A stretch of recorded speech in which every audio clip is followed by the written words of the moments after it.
convidamos a senhora Bárbara Drummond, representando o DR, por gentileza. Para atuar como secretário da mesa, convidamos o senhor Diogo Pinheiro. Inicialmente, vamos ouvir as considerações da presidente da mesa, a senhora Bárbara Drummond.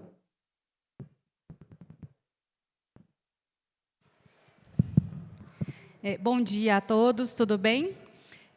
A gente vai falar hoje, né? A gente vai ter a palestra 4, Oportunidade de Investimentos de Rodovias, com a palestrante, né, que né, nos dá o prazer de estar aqui, Marcela Americano Dantes Rezende, da Codenge. E aqui eu vou ler rapidamente um mini currículo. A Marcela é gerente de infraestrutura econômica da Companhia de Desenvolvimento de Minas Gerais, né? Minha companheira no estado de Minas, porque eu também sou do DR. Ela foi graduada, né, em Comunicação Social pela Universidade Federal de Minas Gerais, na UFMG. Nisso também somos companheiras, porque eu também graduei na UFMG. Especialista em PPPs e concessões, com MBA pela Fundação na Escola de Sociologia e Política de São Paulo. Certificações PPP profissional, CP3P, Infrastructure Business Cases International Practitioner, com capacitação técnica em PPPs para o desenvolvimento sustentável pelo Escritório de Nações das Nações Unidas para os Serviços de Projetos. Atua na Codenge desde 2017 e, atualmente, ela gerencia projetos de saneamento básicos, rodovias e ativos diversos na Codenge. Né? Bom dia. Muito bem, vamos ouvir, então, a senhora Marcela Rezende.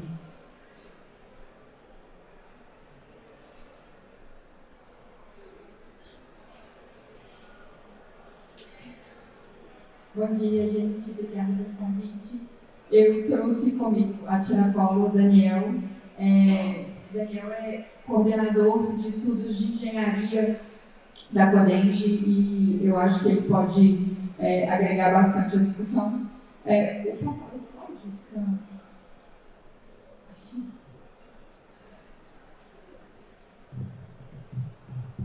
Nós preparamos essa palestra pensando muito em discutir, né? Acho que o cenário mesmo da infraestrutura, focado muito na malha rodoviária, e foi curioso porque a gente, antes de entrar nessa sala, eu e o Daniel estávamos ouvindo a palestra no auditório Minas Gerais e ouvimos um pouco do que o Matheus, do DR, estava falando, e ele estava falando justamente do déficit de investimentos e do quanto precisamos caminhar para sustentar e corrigir a malha rodoviária mineira. Assim. Então, acho que esse é um dos principais pontos que a gente vai discutir hoje. Estruturamos a apresentação em 3 tópicos, assim, que eu acho que vão orientar, mas, claro, acho que isso daqui vai desdobrar uma conversa mais profunda. Assim. Então, primeiro, a gente entender esses desafios atuais da infraestrutura e entender também um pouco do ambiente institucional e regulatório que o governo de Minas, né, que o governo do Estado de Minas está hoje. Depois a gente vai entender um pouco do benefício do programa de concessão, quais são esses benefícios e como que isso agrega diante de todos esses desafios. E depois a gente vai falar um pouco da atual situação do programa de concessões e quais são as oportunidades de investimentos do Estado de Minas. Então, começando nos desafios, muito linkado com o que o Matheus estava falando, Minas Gerais é um estado cheio de desafios, são 853 municípios, e é o estado também com a maior malha rodoviária do país, são mais de 270 mil quilômetros. Desses 270 mil, mais de 27 mil quilômetros são rodovias estaduais, com 22 mil quilômetros pavimentados. Desses 27 mil, só 2,5 quilômetros estão sob concessão, isso não são nem 10%. E a gente percebe pelos últimos estudos que Minas é o estado que possui a malha rodoviária que mais demanda recursos. Então, é que mais demanda reparação, é que mais demanda investimento, que mais demanda correção. O desafio está posto, então, né? E como que a gente vai enfrentar esse desafio, como que a gente pode se preparar para atuar como Estado e enfrentar e solucionar esses problemas. Eu acho que a gente tem, 2025 foi um ano muito importante nesse cenário, porque a gente tem aqui, nesse ambiente institucional regulatório, a fundação da Artemig, que é o terceiro pilar aí, né, que é a Agência Reguladora de Transportes do Estado de Minas Gerais. Então, a partir de 2025, o Estado conta com uma agência para regular e fiscalizar os contratos com parceiros privados de todos os meios de transporte. Isso dá uma segurança jurídica e um ambiente regulatório muito mais seguro, muito mais robusto e muito mais padronizado também. Então, a gente trabalha com mais segurança e com mais previsibilidade, que é muito importante nesse ambiente de concessões. Minas Gerais é um dos estados pioneiros na atividade de concessões rodoviárias. O primeiro lote rodoviário mineiro foi concedido em 2006. Desde então, a gente vem com várias concessões bem-sucedidas, mas sempre com vários desafios, com vários problemas novos a serem enfrentados. E contar com a Artemig, contar com a agência reguladora, é sim um grande avanço e traz uma segurança jurídica que eu acho que é extremamente importante. Daniel, se quiser me complementar, você vai ficar à vontade, tá? Dentro desse ambiente, então, a gente tem também, ali, acho que como primeiro pilar, o Comitê Gestor de Parcerias Público-Privadas, que é presidido diretamente pelo vice-governador, que é o comitê que qualifica os projetos. Todos os projetos de parceria público-privadas são qualificados pelo CGPPP e a execução desses projetos é acompanhada diretamente e muito de perto pelo CGPPP. Depois a gente tem a SubPPP, que é a Subsecretaria de Concessões e Parcerias, que está vinculada diretamente à CEINFRA, que é a Secretaria de Infraestrutura, que é responsável pela estruturação dos projetos de concessão, que dá todas as diretrizes de modelagens e que também vai fazer a gestão e a regulação de contratos juntamente com a Artemig. A Artemig, que eu já apresentei, e por último a Codenge. A Codenge entra também nesse arcabouço regulatório em 2023, com um decreto que institui o CGPPP e que coloca a Codenge como uma estruturadora de projetos. Então, em apoio à SubPPP, em apoio à Secretaria de Infraestrutura, a Codenge é quem vai viabilizar os estudos técnicos e quem vai dar o assessoramento técnico e o planejamento logístico para todos os projetos de concessões. Então, a gente tem, acho que é importante, resumindo, assim, a gente tem essa dobradinha, que eu acho que é uma dobradinha de sucesso entre Codenge e a CEINFRA. A Codenge, tá no nome dela, está na essência, que é a minha empregadora, onde eu estou há quase 10 anos, é a Companhia de Desenvolvimento do Estado. Então, a gente atua em várias frentes para o desenvolvimento econômico do Estado de Minas Gerais, e uma dessas frentes vem sendo, então, nos últimos anos, a estruturação e modelagem de projetos de parceria público-privadas. E aí, a CEINFRA, que é a Secretaria, então, de Infraestrutura, por meio da Subsecretaria de Concessões e Parcerias, trabalha nessa melhoria dos serviços de infraestrutura. Juntas, a gente tem desenvolvido vários projetos, a gente vai apresentar hoje aqui quais são os lotes que já estão com o contrato assinado e quais são os lotes de concessões rodoviárias que vão ser lançados no mercado nos próximos meses e anos. Então, vamos falar um pouco dos benefícios do programa de concessões. Eu acho que é algo que vem sendo discutido há muito tempo e que talvez pareça óbvio para muita gente, mas eu sempre gosto, assim, de voltar ali na essência de por que se fala em concessões, por que a gente traz um investimento privado, por que a gente propõe esse arranjo, assim. Não é segredo para ninguém, voltando ali no déficit, na dificuldade de o próprio Estado injetar a previsão do próprio DR, o Matheus falou de 10 bilhões de investimentos. Então, assim, é muito difícil que o Estado consiga injetar todo esse investimento no curto prazo. E aí a solução é que a gente traga parceiros privados para atuar em parcerias junto com o Estado na construção de lotes rodoviários que vão trazer uma qualidade muito maior. O que a gente ganha, principalmente? Todos os editais de concessão, eles são pensados a partir de indicadores de desempenho.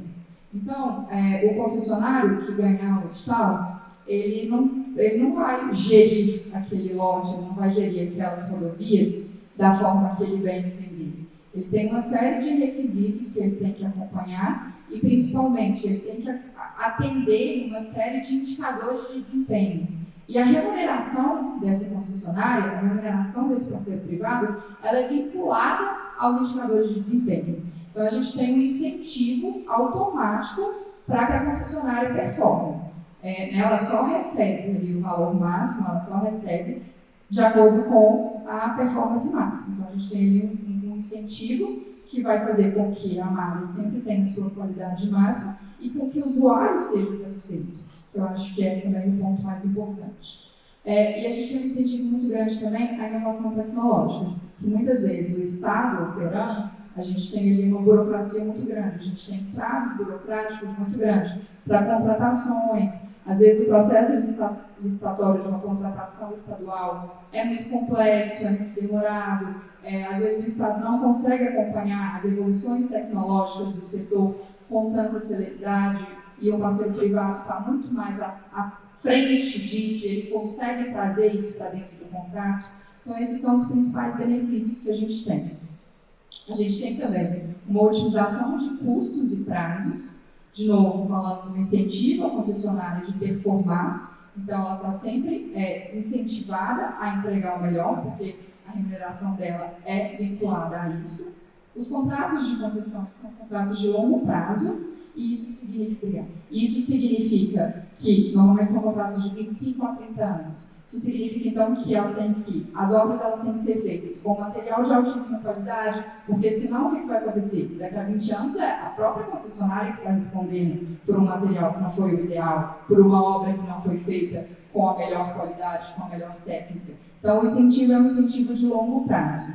E a gente tem uma questão que é muito importante, que é uma flexibilidade de investimento. Diferente de um contrato tradicional de obra pública, que é um contrato muito engessado, né, que é um contrato público tradicional que a gente não consegue ter uma possibilidade de ajuste, um aditivo, um contrato de concessão, ele prevê uma flexibilidade maior mediante reequilíbrio econômico-financeiro. O que significa isso? Houve uma mudança muito grande no entorno de determinada rodovia, o aumento muito grande de demanda, que trouxe com isso uma necessidade de uma duplicação que não estava prevista, ou, enfim, qualquer tipo de acontecimento que não estava previsto ali, concessionária e Estado podem se reorganizar, fazer um reequilíbrio econômico-financeiro, e as obras que não estavam previstas, podem ser abarcadas por esse contrato tranquilamente, o que não poderia acontecer num contrato tradicional de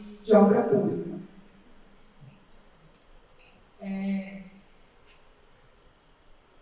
Então, acho que assim, os benefícios eles são muito palpáveis, e eu acho que essa não é uma exclusividade do Estado de Minas. O programa de concessões, principalmente de concessões rodoviárias, ele vem sendo realizado no Brasil e no mundo já há bastante tempo com algum sucesso.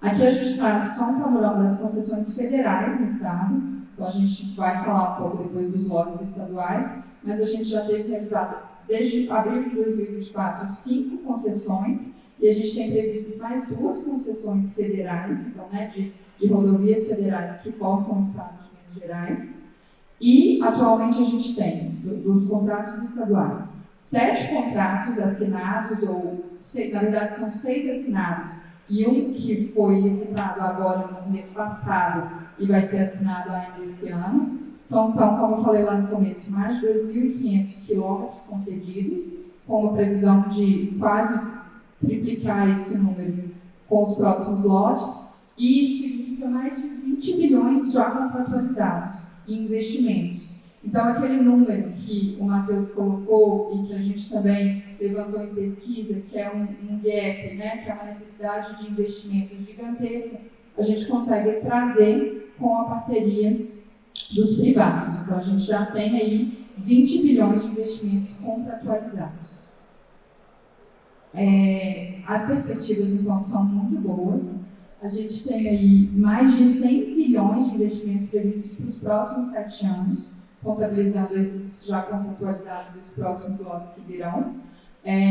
Os estudos, né, mostram, eu acho que a Secretaria de Infraestrutura tem um papel muito importante nisso, Minas como epicentro de investimento em infraestrutura nos próximos anos, e tem um dado que eu acho que é muito importante nesse cenário, que é que cada emprego gerado no setor de infraestrutura gera cerca de 8,7 empregos em outro setor.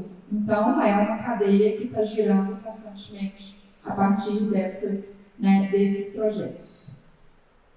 Aqui a gente traz mais detalhadamente esses benefícios que começamos a falar. Assim. E aí, eu sempre penso, acho que pensar os benefícios de uma concessão rodoviária passa por vários aspectos. Né? A gente tem que pensar nos benefícios para o Estado, a gente tem que pensar, obviamente, nos benefícios para o parceiro, mas a gente pensa principalmente nos benefícios para o usuário. Porque rodovia, gente, no fim do dia, a gente está falando de vida, a gente está falando de diminuir acidente, a gente está falando de segurança, a gente está falando das pessoas saírem de um lugar e chegarem em outro lugar vivas, seguras, com atendimento, e eu acho que isso é o mais importante. E aí, esse é o ponto 1, melhoria da segurança viária. Então, a gente tem sinalização, a gente tem dispositivos de segurança na extensão de todas as rodovias. As rodovias concedidas, elas são reconhecidamente mais seguras, mais bem trabalhadas em todos esses aspectos, e isso, para mim, é imensurável.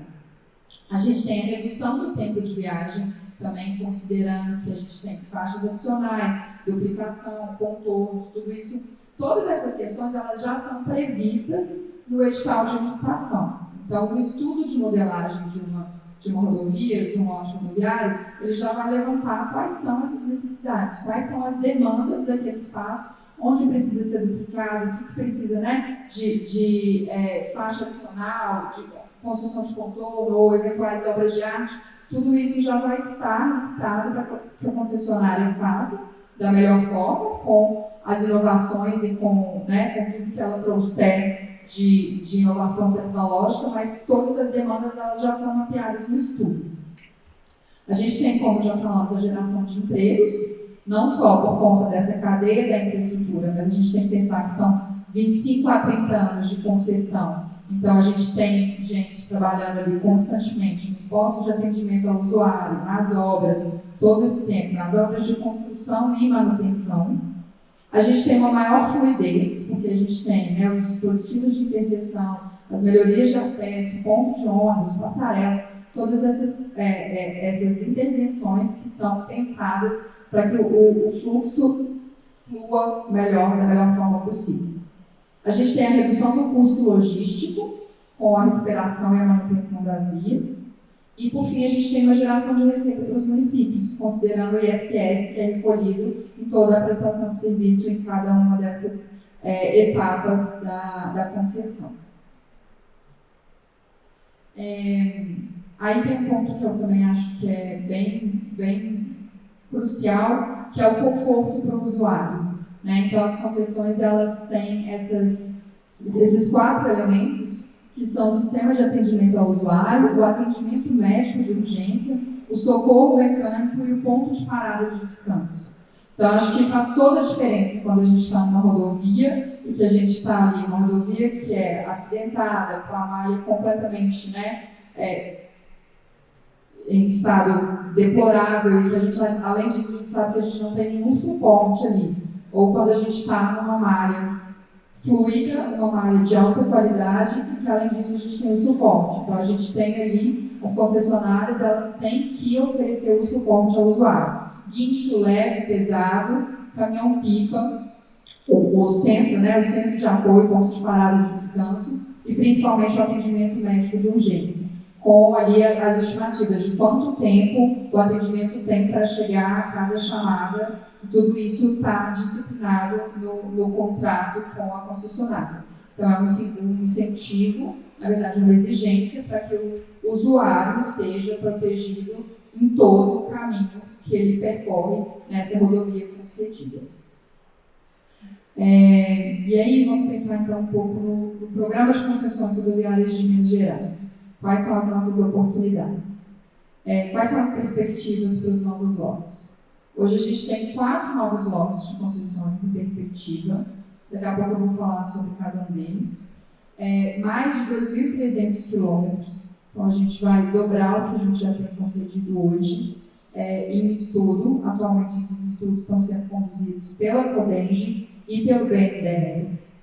E novos 17 bilhões de investimentos previstos. Quais são as premissas? Isso significa o quê? Todos esses lotes, todos esses 4 lotes e quaisquer novos lotes que vierem a ser estudados pela CEINFRA, pela CODENGE, eles vão ter essas premissas. Eles vão partir de todas essas premissas, que isso aqui é inegociável para o Estado de Minas Gerais. Primeiro, incentivo aos usuários. O que isso significa? A gente tem 2 diferenciais para os usuários frequentes. A gente tem um desconto para o usuário frequente. Então, a pessoa que passa no mesmo trecho mais de uma vez no mesmo mês, ela começa a ter um desconto. A tarifa que vai ser cobrada dela vai ser cada vez mais baixa. E a gente tem tarifas diferenciadas para quem tem tag. Então, para quem paga o pedágio e para quem tem a tag, já vai sendo cobrada uma tarifa diferenciada. Então, isso são formas de se construir um incentivo para quem está usando aquela rodovia. A gente tem a implantação do Free Flow. O Free Flow, não sei se todo mundo está familiarizado, mas são aqueles pórticos que não tem mais parada, então a cobrança é feita automaticamente, ou pela tag, no caso de quem não tem tag, pela própria placa, depois você entra no site da concessionária e faz o pagamento. Então, isso gera uma fluidez do trânsito, né? Muito maior, porque não tem parada, não tem redução mínima, segue direto. Hoje a gente tem um pórtico de Free Flow em Minas Gerais, mas todos os novos lotes já têm essa previsão. A gente tem previsto essa isonomia de padrões operacionais, ou seja, todos os lotes eles têm o mesmo padrão mínimo de operação e de qualidade. Isso significa que qualquer rodovia do Estado que for concedida, ela vai ter o mesmo padrão de qualidade. Onde o usuário estiver, ele vai ter a mesma qualidade. E essa qualidade, claro, ela está num padrão muito alto de exigência. A concessionária vai ser cobrada a entregar sempre o melhor para o usuário. A gente tem, como eu já falei, o ambiente regulatório cada vez mais robusto. Então, a gente tem a presença da Artemig acompanhando, fiscalizando esses contratos. Isso significa que a agência reguladora vai acompanhar se as tarifas estão sendo cobradas adequadamente, se os usuários estão sendo atendidos adequadamente. Então, assim, se os usuários têm um canal de ouvidoria, o tempo de resposta para os usuários é adequado, alguém ficou sem resposta, tudo isso entra na conta da Artemig e dá também uma segurança maior para o usuário, saber que existe uma agência reguladora. Esse é um ponto muito importante. A gente tem um colchão de liquidez, que eu acho que é uma estratégia também que é importante para deixar os investimentos serem feitos, né, naquilo que importa, para deixar a renda da concessionária para aquilo que é importante. A TIR de todos os lotes é 11,02% ao ano.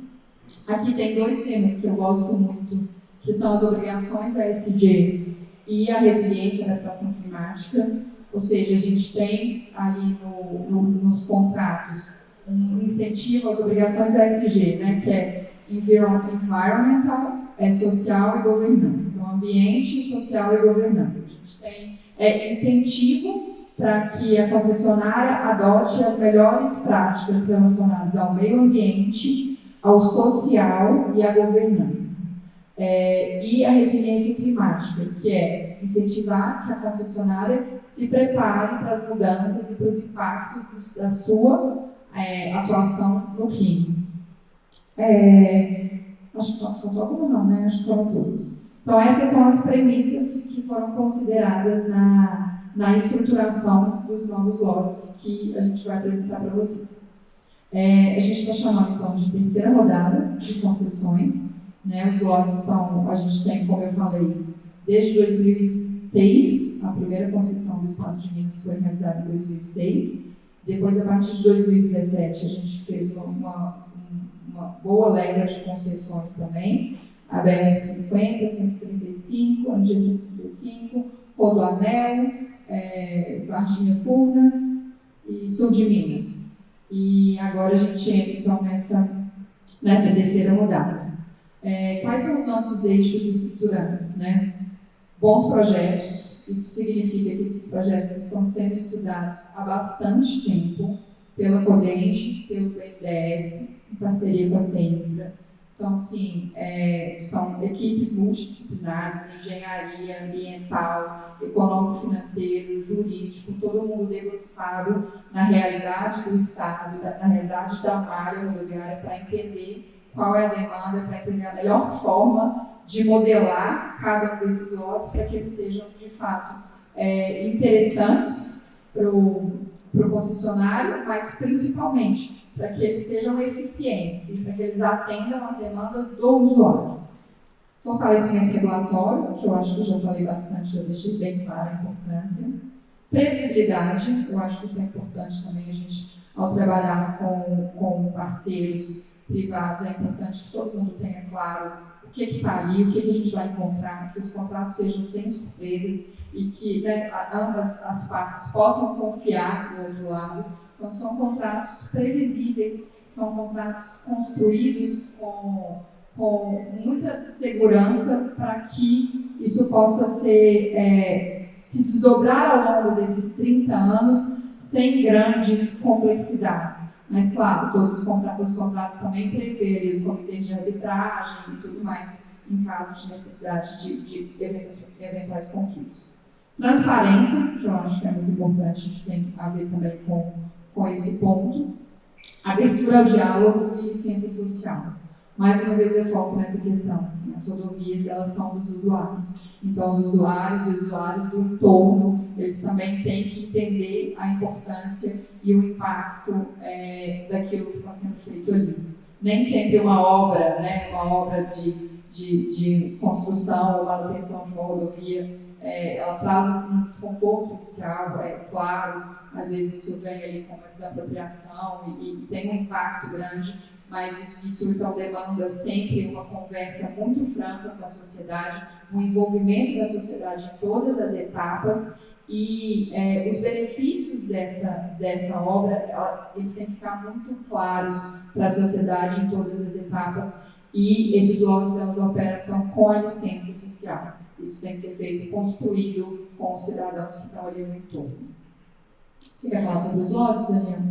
Apresentar brevemente. A gente trouxe aqui, gente, muito rapidamente, quais são os lotes. São lotes em estudo. Esse aqui, na verdade, é o último leilão que foi realizado, que é o lote 7, Ouro Preto. O leilão foi realizado em setembro, mês passado. O leilão bem sucedido, a gente espera assinar o contrato ainda esse ano. Então, 11 municípios eles vão ser beneficiados, mais de 460 mil habitantes. Esse é um lote, uma concessão com aporte, então tem um aporte do governo de Minas, ele vai percorrer então, os municípios de Nova Lima, Itabirito, Rio Acima, Ouro Preto, até chegar aqui em Rio Casca. Eu acho que era uma demanda urgente dos cidadãos e estamos muito animados com o leilão bem sucedido. E aí os próximos lotes, Daniel, fala rapidinho para a gente, e aí a gente vai assim, só dar um panorama breve, são lotes ainda em estudos, então a gente não tem informações detalhadas, o que a gente tem aqui é a previsão, mas claro, tudo pode mudar ao longo aí dos próximos meses. Obrigado, Marcela. Bom dia a todos. Falar um pouquinho do lote Zona da Mata, um lote bastante extenso, né? Conseguimos ver aqui 1.176 quilômetros, pega todo esse lote, uma inúmera lista aqui de rodovias, né, estaduais, e esse lote está sendo estruturado pelo BNDES, já tem algum tempo que o banco está trabalhando na estruturação, já foi apresentado esse estudo, já foi discutido bastante dentro da Secretaria de Infraestrutura, a Prudente também participou, e o que se está fazendo agora é uma avaliação, voltou para o banco após algumas considerações, para que seja pensado ou uma segmentação, né, desse lote, que a gente sabe que não é comum, lotes de concessão com mais de 1.000 quilômetros, isso às vezes exige muita necessidade de financiamento, enfim. Um lote muito grande tem suas dificuldades mais do que o normal de um lote de concessão. Então, a gente está nessa etapa, o banco deve entregar nas próximas semanas uma nova versão desse estudo, onde a gente vai avaliar se o lote 9 vai virar lote 9A, B, C, tudo isso está sendo avaliado, mas em breve a gente pretende trazer mais informações desse lote, né? Envolve 62 municípios, também se pensa no sistema de cobrança free flow, como o Marcelo explicou, né? Apesar de ser um lote de 1.176 km, tem um OPEX de 3 bi, não é um número tão alto como uma extensão como essa, mas tem um CAPEX bem razoável de 8,3 bi, aí mostra que realmente tem necessidades grandes de intervenções nesses trechos. Eu queria só complementar uma questão. Vocês vão observar que em todos os cronogramas de todos os lotes a gente tem uma etapa muito importante, que é a consulta e a audiência pública. Mais do que uma exigência legal, essa é uma etapa que a CODEM, GC Infra não abre mão, que é de ouvir a população. Né? Então, a consulta pública, muitas vezes, a participação vai também para players do mercado, então, futuras concessionárias, pessoas que estão interessadas, elas contribuem, mas a audiência pública ela é realizada na região, às vezes mais de uma audiência. Estamos ali para apresentar o projeto e ouvir as contribuições da população, dos interessados, daqueles que são diretamente impactados pelo projeto. Assim. Exatamente, e não é como a Marcela falou, não é só para fora, né? Tem instituições que fazem consulta pública de 10 dias, 15 dias. A gente, tanto o Prudente quanto o CEINFRA, tem optado por fazer consultas de pelo menos 30 dias, às vezes 40, 45 dias. O lote noroeste, o lote 10, apesar dele vir depois do Zona da Mata, ele está um pouco mais avançado. Realizamos consulta pública que iniciou no final do mês passado, na verdade próximo do mês de setembro, e se estendeu também por 30, 40 dias.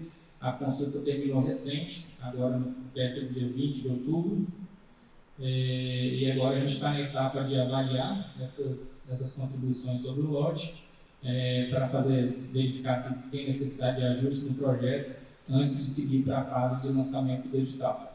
Nesse meio tempo também tem etapas de market sound, né, que tem que ser feito para identificar o potencial do mercado para esse lote. Então, se as empresas interessadas já não estão sobrecarregadas já com outras concessões, tudo isso tem que ser mapeado visando o sucesso do leilão, né? Então aqui também é um lote grande, né? Temos 767 quilômetros de extensão, temos um corredor central aí, né? Ligando a cidade chega até perto de Montes Claros, né? Isso, começando em Patrocínio lá, chegando em Montes Claros e tem outros 2 eixos transversais conectando. Um trecho ali rosa, inclusive, não pavimentado, que é uma obra que vai fazer toda a diferença para conectar esse corredor. Né? Isso também sobrecarrega um pouco um CAPEX de 4,38 bi, mas a gente vê que proporcionalmente ainda é um CAPEX menor do que o outro do lote 9, né? Que tem um pouco mais, 30%, 40% a mais de extensão e praticamente o dobro do CAPEX. Então, esse lote passa por 19 municípios, né? É uma modalidade de concessão. A gente imagina que talvez consiga atingir uma concessão comum, sem necessidade de ser uma PPP, né? Quando a gente tem alguns lotes um pouco menos viáveis, a gente acaba fazendo a opção por fazer uma PPP com contraprestações, mas esse lote ele tem alguns pontos de alto fluxo de demanda, né? A gente também, estudando o Free Flow, mapeou uma possibilidade de 11 portos para esse trecho, e aí somando os VDMAs, né, o volume diário desses 11 portos, atingiria mais ou menos 43 mil veículos dia, e fazendo o VMDA equivalente, né, considerando o peso de cada veículo de carga de acordo com seus eixos, a gente chegaria a um fluxo de 123 mil por dia, somando todos esses portos. É um lote que tem um perfil de tráfego maior do que acima da média um pouco, comparando os outros lotes do estado.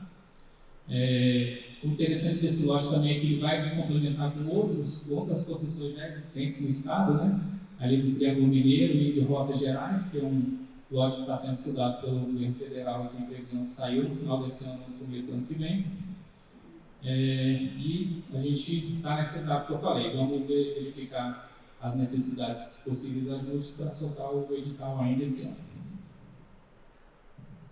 Eu acho que isso é um lote bastante importante também, porque a gente tem um volume grande de insumos, de produtos do agronegócio, né? Assim, patrocínio, Patos de Minas e tudo mais. Então, e não por acaso a gente tem esse tráfego mais pesado. Então, acho que também é um lote com bastante expectativa, né?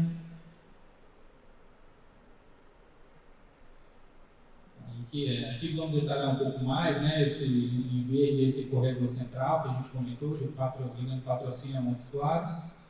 O lote ali em laranja, onde tem a necessidade de... Na verdade, o laranja está batendo com o verde daqui, que é o trecho de Corinto. Esse aí é todo pavimentado. E o último lote ali, que tem duas diferenciações de cores, é que tem essa MG 408 que necessita da pavimentação. E aqui são um pouco mais os grandes números do projeto, né, que já foram modelados e estavam em consulta pública. Duplicação de 79 quilômetros, é uma extensão bastante razoável, né, acima de 10% de todo o lote. Né. A gente tem outros projetos que às vezes só tem que duplicar 15 quilômetros, 25 quilômetros, extensões pequenas. Esse realmente é uma extensão bem considerável e necessária. Acostamentos, quase 300 quilômetros de acostamentos também, quase atingindo 40% da malha mais ou menos, também é um número bem expressivo. E pavimentação de 110 quilômetros, principalmente naquele trecho destacado em rosa ali. O lote 11 a gente não trouxe para essa apresentação, ele está naquele primeiro mapa, quando a gente menciona dos 4 lotes, só que ele é um projeto que os primeiros resultados dele têm demonstrado uma inviabilidade grande, apesar da sua importância, envolve a região de Tabira, pega a MG 129, chegando até Mariana, é um lote importante, mas ainda a gente não encontrou o ponto de equilíbrio entre, mesmo pensando no PPP, mas um cenário que o aporte do Estado seja razoável para a gente colocar o estudo, né, o projeto de pé. Então, o lote 11, se a gente fosse apresentar com o slide que a gente tinha pronto, como ele foi concebido, a gente está falando de um lote de 500 km, já foi feito um cenário de 277 km para tentar melhorar a viabilidade, focando nos principais trajetos, e a gente continua estudando umas possibilidades até com uma redução menos do que 277, mas tudo isso ainda está em avaliação interna. A gente preferiu não trazer uma informação que ainda está longe de se encontrar um ponto de equilíbrio. Então, a gente já pula para o lote 12, esse sim já está bem mais adiantado, que é a ponte, que liga os municípios de Cáceres e Delfinópolis. Ele esteve em consulta pública recente, a consulta pública encerrou, só que essa semana, ontem foi publicado a prorrogação, né, do prazo de consulta pública, vai até o dia 9 de novembro agora. Então, é um projeto que recebemos contribuições, verificamos a necessidade, né, de ampliar essa consulta para trazer ainda mais contribuições, porque não é comum, né, o pessoal pensar uma ponte de 1,1 km, né, com volume de 800 veículos, falar por que o Estado já não constrói logo a ponte, resolve o problema, vai pensar numa concessão, mas enfim, está sendo estudado, né, como a Marcela bem comentou, na primeira palestra lá do diretor Matheus Moraes, é problema da questão de recursos, né? Então, é uma ponte de 1 km, mas ponte custa bastante caro, então os carros que se deslocam nessa região hoje pagam um valor, né, alto para fazer essa travessia de balsas, e a gente quer ver de fazer a ponte com que eles gastem no máximo que eles já gastam hoje, tendo uma travessia muito mais rápida e muito mais segura. Então, é uma inovação, então, como o Marcelo falou, agora a gente tem a Artemic, que tem pessoas lá com bastante experiência em concessão, e a gente está estudando essa inovação de fazer uma concessão, né, uma PPP para uma ponte que é uma coisa que pode ser que seja útil também em outras partes do estado. Quer complementar alguma coisa, Marcelo? Essa ponte é um projeto muito querido também para mim, assim, que ela liga, né, os municípios de Cássia e Delfinópolis, aí, onde está o reservatório da usina hidrelétrica de Mascarenhas de Moraes. Então, hoje a travessia só é feita por balsa, e às vezes ali a gente tem 4 horas de fila na balsa, a balsa numa situação já bastante precária. Então, assim, eu acho que os números podem parecer bem pequenos comparado aos outros lotes, mas eu acho que assim, o impacto para as pessoas que estão ali e que têm que atravessar diariamente de um lado ao outro é imenso, assim. Então, acho que também é um projeto que vem sendo estudado com muito cuidado e atenção, porque eu acho que é fundamental, assim, é urgente resolver a situação dessa travessia. Bom, gente, esses eram os lotes.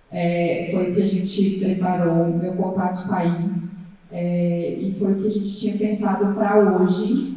A gente segue à disposição como Codenge, falo como Codenge aqui, mas acho que também assim, temos aí, né, uma parceria muito profícua e constante com o CEINFRA, com o próprio DR, com a Artemig. Então, assim, qualquer dúvida, qualquer coisa, a gente está à disposição para continuar essa conversa.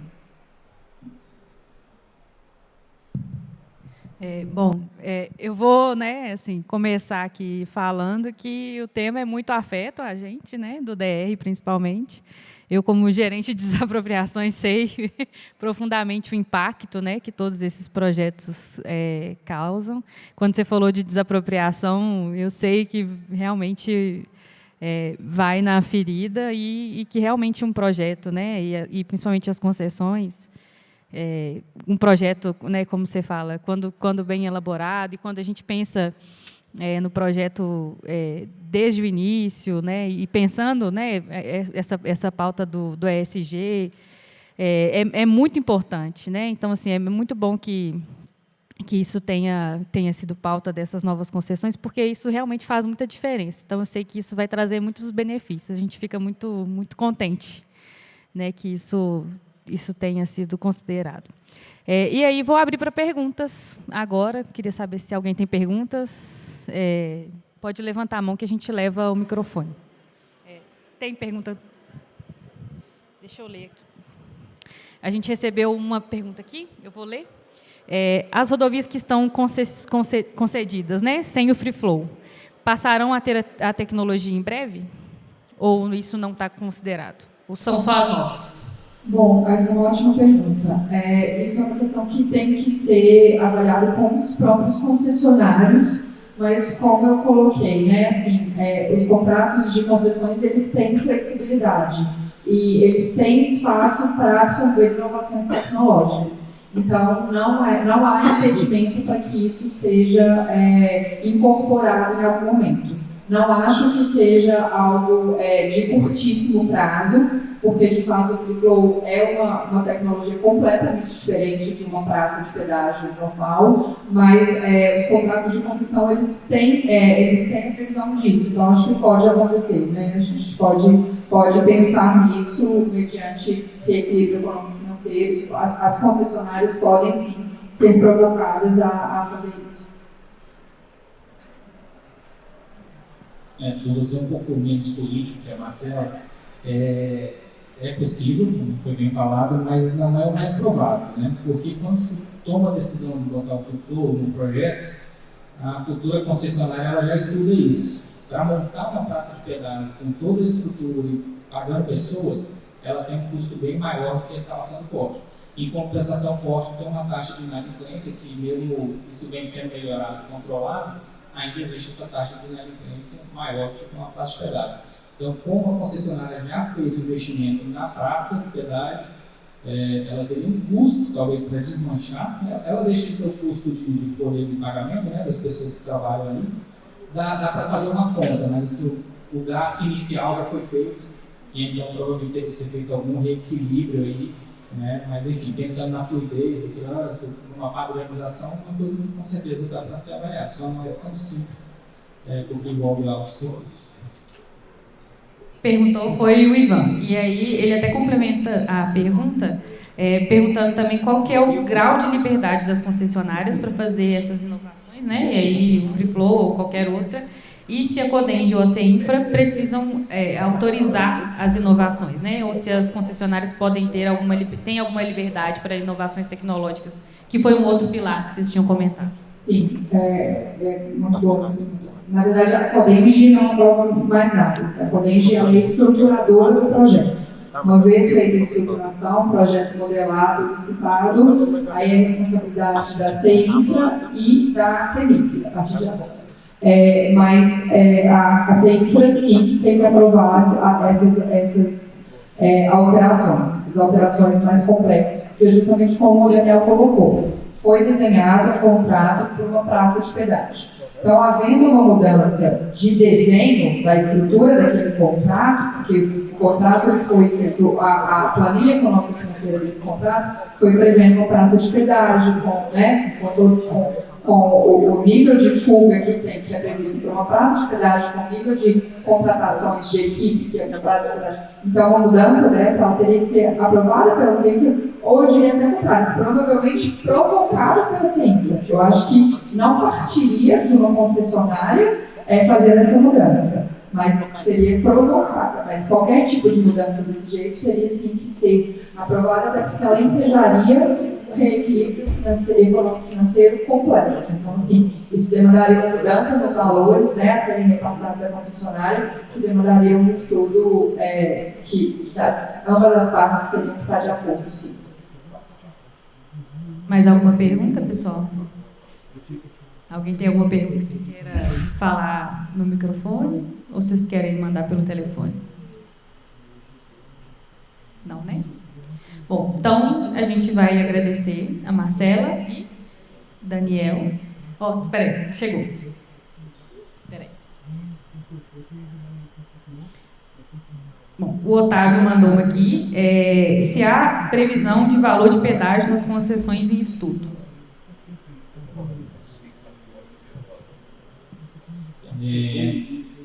Por praça, depende muito, né? Porque a gente tem que trabalhar, a gente usa muito o termo do TKM, o quanto você paga por quilômetro. E o que eu posso dizer é que, como os estudos não estão fechados, depende muito da cobertura, do trecho de cobertura, TCP, né, de cada pedágio ou de cada porte, quanto que ele está cobrindo. Então, tem trechos que tem poucos pedágios ou poucos pórticos, e eles acabam tendo, você paga menos vezes, mas paga valores maiores, ou tem algumas concessões que a gente segue a linha do que se considera mais ideal, no caso dos pórticos, né, que é ter mais pórticos, para a cobrança ser a mais justa possível. Então, se você tem mais pórticos, as pessoas que passam por aqueles trechos pagam o valor mais justo pelo trecho que ela percorre.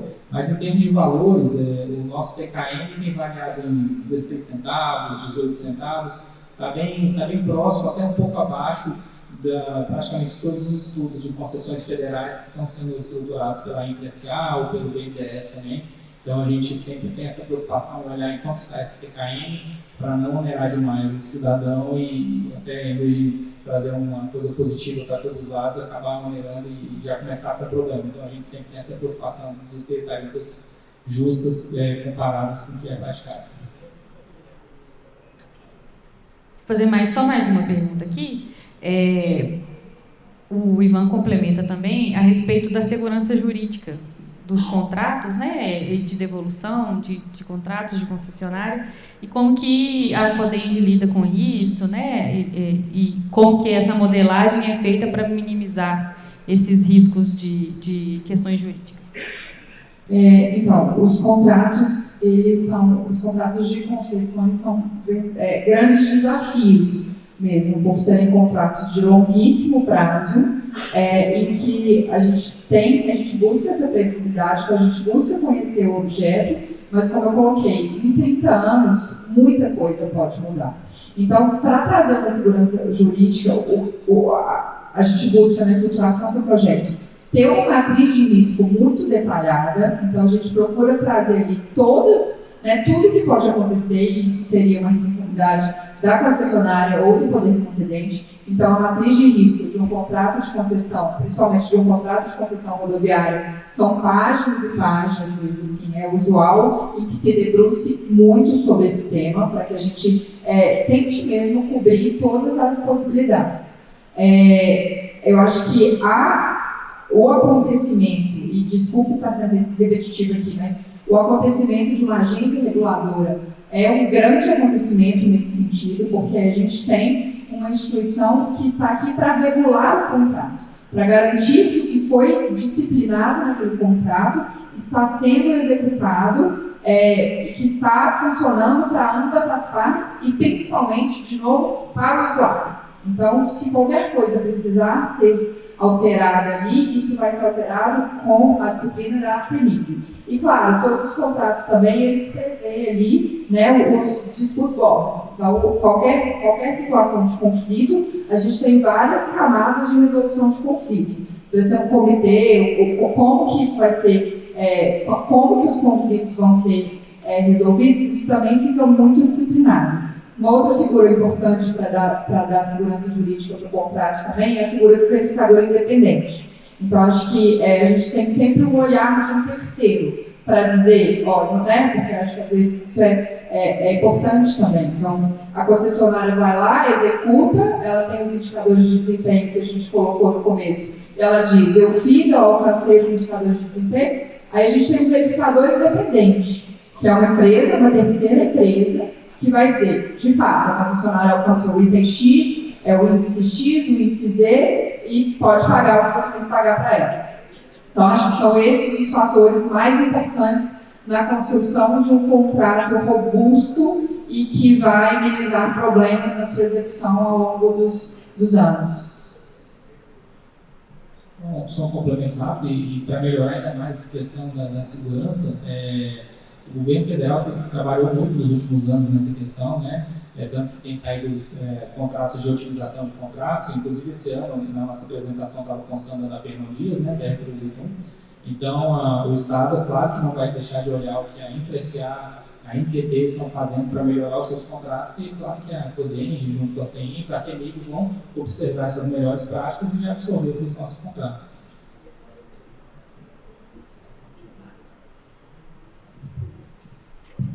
Claro. Gente, muito obrigada, a gente agradece e dá para encerrar essa sessão. Muito obrigada a todos, gente. Obrigada. Aos participantes desta palestra, nossos agradecimentos pela participação.